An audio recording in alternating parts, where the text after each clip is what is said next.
Welcome to Samba Samba. Enjoy the video. You start by preparing the device so the update can complete without interruption. Check you're on iOS or iPad OS 14 or later and plug into power when battery is low.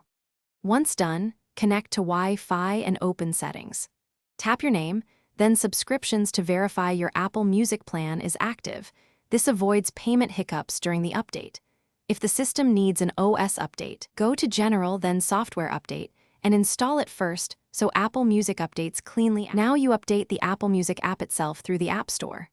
Open the App Store and tap your profile icon to view pending updates. Locate Apple Music and tap Update. If it's not listed, use the search field to find Apple Music and check its app page for the latest version.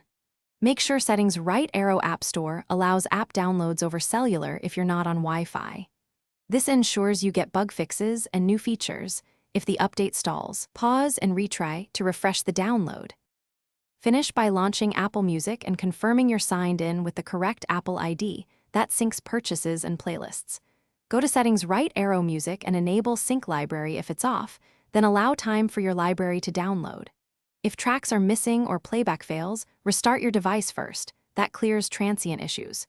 Make sure to sign out and back into Apple ID if syncing still fails. Key troubleshooting tip: if problems persist, reset network settings or delete and reinstall Apple Music to force a clean update.